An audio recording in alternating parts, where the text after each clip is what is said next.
dhacdadeena koowaad ee maanta muuqaalkan waxaa duubtay mid ka mid ah kaamaradaha ku xidhnayd dhismayahan, waxaana ay ku bilaamatay dhacdadan. gabadhan keligeed ayaa meeshan joogta. waxa ay dareentay inay meesha wax kale ay soo galeen.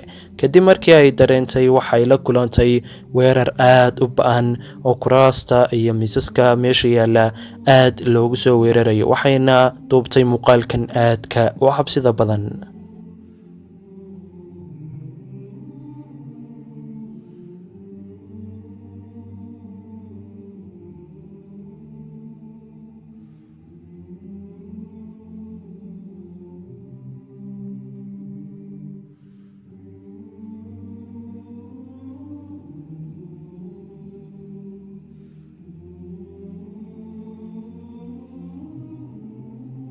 muuqaalkeena labaad ee maanta, inkastoo sanado badan ka hor la duubay, laakiin waxa uu dhaliyay muran aad u badan ilaa iyo waqtigan aynu imika joogno.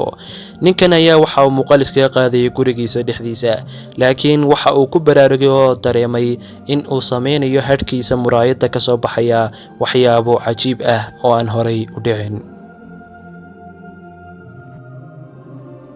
caamir waa sacuudiyaan ku nool dalka Sacuudiga.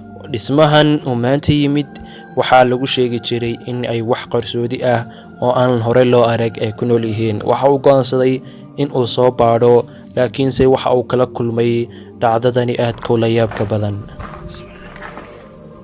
اوه مسجد، ترى معروف مساجد ما يدخلها جن، الا اتوقع ان الجن المسلمين يصلون بس، اما سالفه انه يقول لك مسجد مسكون مستحيل يصير. بس الغريب انه فيه ذا التراب المرتفع، شيء غريب. هذا وش فلين. بسم الله.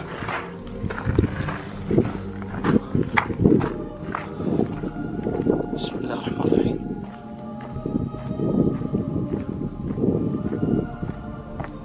بسم الله الرحمن الرحيم. وش ذا؟ caamir waxa uu dareemay inay halkaas wax joogaan. waxauna arkay inuu jismi soo eegayo oo halkaas uu wax joogo soona eegayo. waxa uuna go'aansaday inuu soo ogaado cidda ku jirta halkaas. بسم الله الرحمن الرحيم. وش ذا؟ بسم الله. وش ذا؟ بسم الله الرحمن الرحيم. بسم الله. بسم الله. بسم الله الرحمن الرحيم. وش ذا؟